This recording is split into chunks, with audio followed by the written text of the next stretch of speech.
Military humanitarian intervention is when civilians are under stress, when they are starving or under attack, and the international community, maybe the United States, decides that they need to go in and help these people, and that in order to do that, they're going to need the military for logistics or for protection.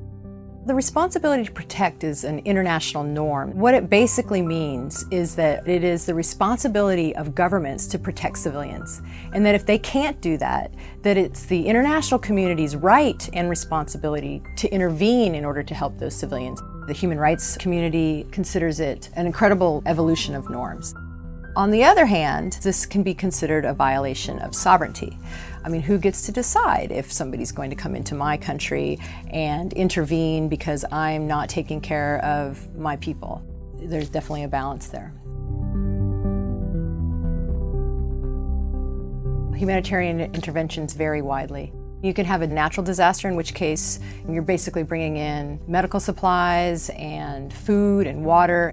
In a conflict zone, you may have to be really protecting civilians from combatants, as well as providing for their basic needs. Those sorts of interventions can be a lot more complex because you have to determine whether or not you're going to get involved in the conflict in order to start saving people's lives. A classic one was in Somalia, where the United States intervened because people were starving. They thought they were intervening in a famine.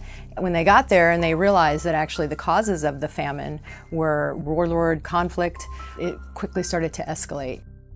This is the infamous Black Hawk Down situation, where in an effort to take the fight to the warlords, one of our helicopters was shot down. Some 18 Americans were killed. After that, the idea of going into a humanitarian intervention was just not very palatable politically in America.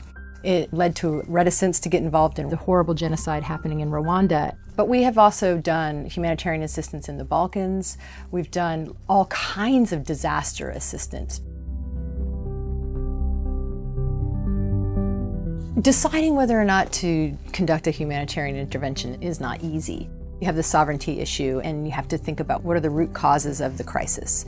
If it's a civil war, now you're sort of blurring the lines between a humanitarian intervention on the one hand and peacekeeping on another. And do you have international authority to do that? So you have to think about the politics. The second thing you're going to have to think about is how hard is this going to be? How far away is it? These are just basic military logistics.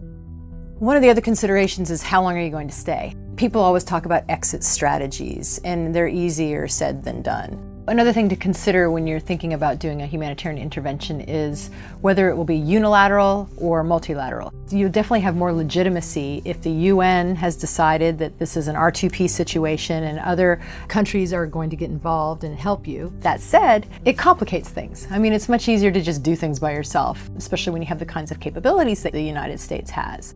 Humanitarian intervention, disaster relief, our military has been doing this for years, but they haven't really considered it as sort of their core responsibility. However, they get called to do this all the time, and so there's a lot of controversy inside the Pentagon about whether or not they need to be organizing, training, and equipping and preparing to do this sort of a mission as a primary role for them.